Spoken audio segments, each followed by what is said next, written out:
Baik, kita terus buat tafsir surah Yasin. Kita sambung pada pengajian yang sebelum ni, surah Yasin, tengok ayat 20. A'udzu billahi minasyaitonir rajim. Waja'a min aqsal madinati rajulun yas'a. Qala ya qaumi ittabi'ul mursalin. Ittabi'u man la yas'alukum ajran wa hum muhtadun. Di situ. Dalam ayat ni Allah masih lagi menceritakan tentang kisah seorang laki-laki yang bernama Habib An-Najjar. Kita sambung balik, kan? Sehingga Allah rakamkan cerita dia ni Habib An-Najjar ni di dalam surah Yasin. Waja'a min aqsal Madinah. Madinah ni bandar. Kita duk panggil Madinah. Madinah tu bahasa Arab, bahasa Melayu kita ni bandar. Waja'a min aqsal madinati rajulun yas'a. Dan datang daripada hujung negeri itu seorang laki-laki, berlari dia. Seorang laki-laki ni tatkala dengar khabaran dusta oleh kaumnya daripada segala rasul itu, iaitu yang nama laki-laki ini Habib An-Najjar. Beriman ia Habib An-Najjar dengan pesuruh Nabi Allah Isa dan rumahnya di hujung negeri. Nabi suruh cerita kisah ni kepada kita semua. Allah suruh cerita, wahai Muhammad, ceritakan kisah Habib An-Najjar ni, kisah zaman Nabi Allah Isa kepada geng-geng Yahudi pada zaman Rasulullah sallallahu alaihi wasallam. Kan? Apa ni, pesuruh Nabi Allah Isa yang bernama Sam'un, Yuhana dan Bulas, 3 orang. Kan pergi berdakwah di satu negeri, lelah nak balik dah, tiba-tiba disekat oleh satu kumpulan orang yang dalam negeri itu yang tak puas hati. Dah berdakwah dah, sebahagian dah, termasuklah Raja Kaisar dah masuk Islam dah beriman dah. Tiba-tiba satu kumpulan lagi tak puas hati, 3 orang je masuk berdakwah, habis satu kampung kami Islam ni. Celaka geng, begitulah agaknya. Marah sungguh-sungguh, sekat tengah jalan, duk berlawan hujah. Duk lawan hujah macam mana? Kata yang geng-geng ramai-ramai yang sekat ni, kamu 3 orang ni sui. Kalau bahasa kita hari ni, kami negeri kami ni 3 hari dah hujan tak datang, tak turun hujan. Sebab 3 orang kamulah, Sam'un, Yuhana dan Bulas, pesuruh Nabi Allah Isa pergi berdakwah. Kemudian duk lawan hujah macam ni, kata pesuruh Nabi Allah Isa ni, 3 hari tak hujan ni bukan sebab sui kami, pasal kamulah tidak beriman kepada Allah yang duk sembah matahari. Duk lawan hujah macam tu. Maka Habib An-Najjar, seorang laki-laki yang kita dah cerita dah dulu, dia kan anak mata buta, kemudian didoa oleh 2 orang ni sembuh balik tu. Habib An-Najjar ni lari mai tolong sekat. Cukup, jangan bergaduh. Qala ya qaumi, kata Habib An-Najjar tu, wahai kaum aku, ittabi'ul mursalin. Mereka itu benar, mereka itu pesuruh Rasulullah, pesuruh Nabi Allah Isa tu. Jangan apa-apakan mereka, jangan buat apa-apa, mereka benar di atas agama yang benar. Ittabi'u man la yas'alukum ajra. Kata dia ni, kata geng-geng ni, ikut oleh kamu akan mereka itu dusta. Kamu ni pun geng dia ni kah? Geng 3 orang ni kah? Wahai Habib An-Najjar, kami tak sangka kamu duduk dalam negeri ni. Ingat ke satu geng dengan kami? Rupanya masuk sebelah yang 3 orang pesuruh Nabi Allah Isa. Begitu. Wahum muhtadun, dan mereka dapat hidayah daripada jalan yang betul. Habib An-Najjar ni, Allah kata pada wahum muhtadun. Habib An-Najjar ni Allah memilih satu laki-laki yang dapat hidayah daripada pesuruh Nabi Allah Isa ni. Beriman dia, wa ma liya la a'budul ladzi fatarani, dan apa kerana bagi aku tidak sembah Tuhan yang menjadi aku. Kata pesuruh Nabi, kata geng-geng penduduk ni, Habib An-Najjar, kamu ni pun geng sebelah kan? Kenapa kamu beriman sedangkan kita ni dah lama sembah tokong-tokong datuk nenek kita? Tak sangka ya. Sekarang ni dah lompat peti pula. Lebih kurang tu lah. Dulu peti ni, sekarang lompat peti ni pula. Tak sangka lah dia kata macam tu. Kan? Kata Habib Najani, wa ma liyala a'budul lazi fatarani. Salah ke? Aku nak masuk agama pesuruh Nabi Allah Isa ni, salah ini kerana aku sembah Tuhan yang menjadikan aku. Yang selama ni aku sembah matahari bukan jadi aku, dia kata. Gitu. Salah ke aku nak masuk peti tu? Begitulah, tak boleh lebih-lebih yang tu. Kan? Daripada Adam kepada wujud, Allah yang menjadikan aku. Tuhan pesuruh Nabi Allah Isa ni nama dia Allah. Tuhan itulah menjadikan aku. Salahkah aku nak sembah Tuhan tu? Aku nak tinggal sembah matahari yang selama ini kejap timbul, kejap tenggelam, kejap timbul matahari, kejap ada, kejap tak ada. Begitu. Artinya tidak mani' yang menegah aku daripada sembah daripada kamu. Bukan aku saja yang patut disembah, kata Habib An-Najani. Kamu semua ni patut sembah Tuhan yang menjadikan matahari, bukan kita sembah matahari. Begitu. Ni dalam wa ilaihi turja'un, dan kepadanya, kepada Allah dikembalikan kamu daripada mati, membalas ia akan kufur kamu itu dengan neraka jahanam. Habib An-Najah kata, kalau kita mati, kita ni Tuhan akan balas kita. Kalau kita tidak beriman dengan geng 3 orang ni, kita akan masuk neraka. Kata Habib An-Najah ni, wattakhizu min dunihi alihah, dan aku mengambil daripada lain Allah itu perbuat Tuhan asnam. In yuridni rahmanu bidurrin la tu'ni anni syafa'atuhum syai'a. Jika menghendaki akan daku oleh Tuhan Ar-Rahman dengan memberi mudarat, nescaya tidak mengaya daripada aku. Allah kata apa dia? Kalau aku nak bagi hidayah kepada seseorang tu, siapa pun tidak boleh halang.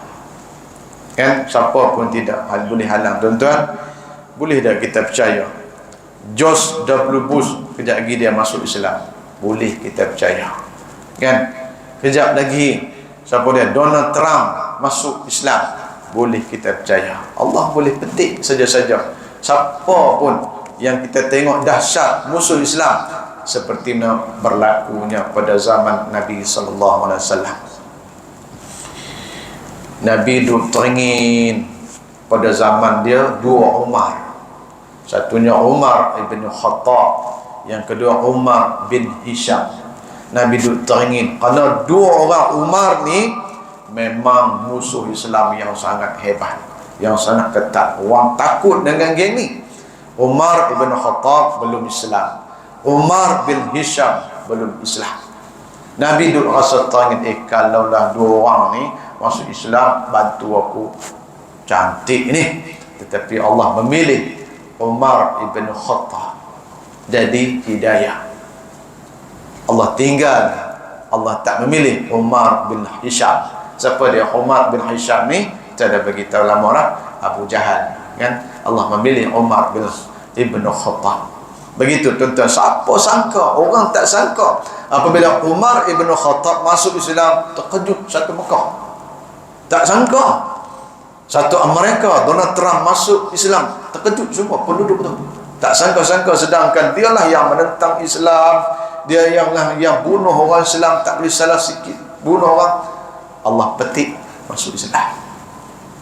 Ni dalam ayat ni Allah kata, kalau aku nak bagi hidayah, siapa pun tidak boleh halang.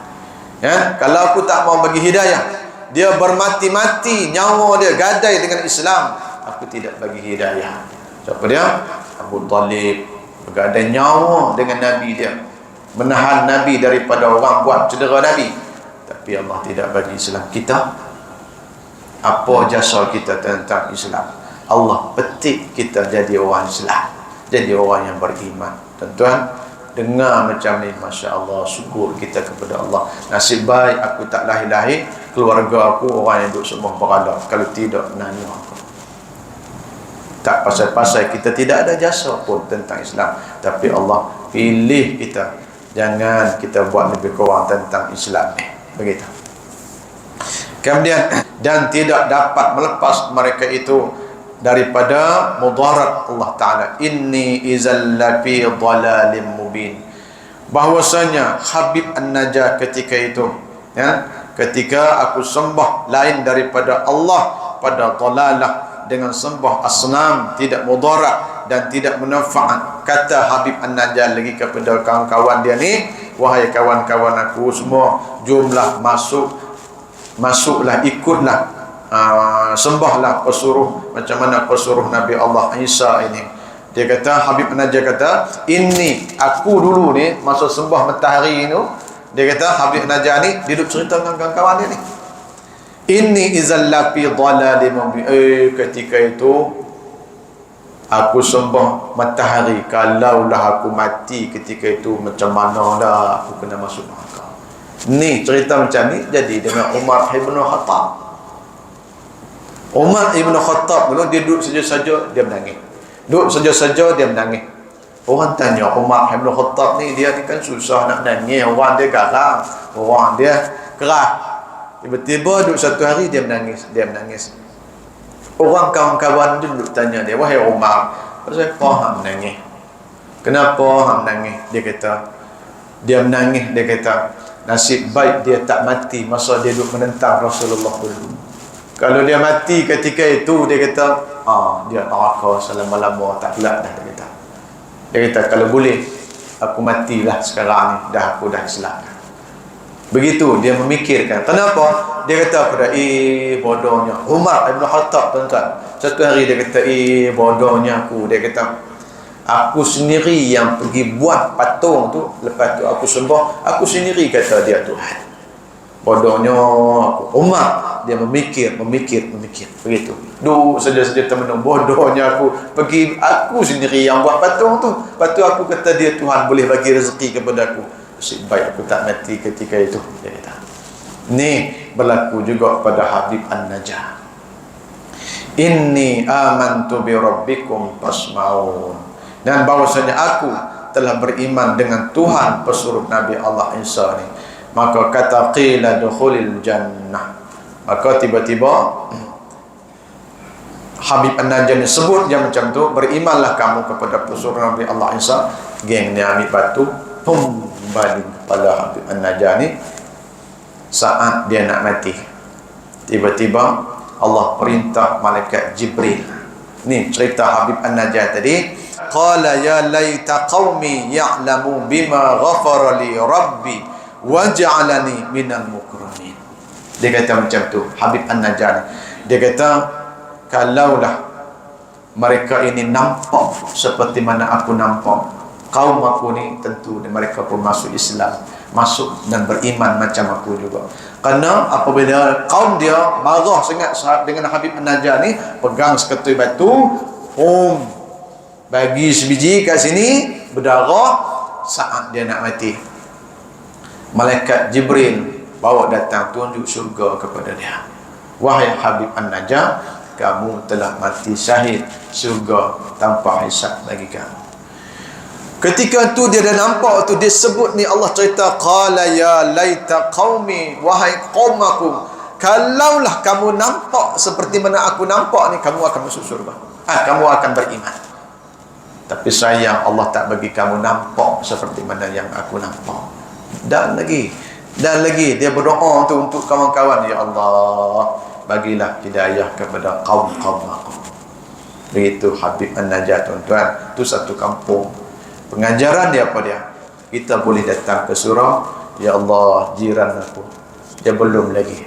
Ya Allah abang aku, dia belum lagi. Adik aku, kakak aku, dia belum lagi jadi orang yang betul-betul solat. Berilah taufik hidayah pada dia. Ni Allah Subhanahu wa taala suruh kita buat macam tu. Kerana apa dia? Allah bagi hidayah, jadi kita ni orang baik. Allah nak tengok sejauh mana kita nak berdoa untuk orang yang tidak baik.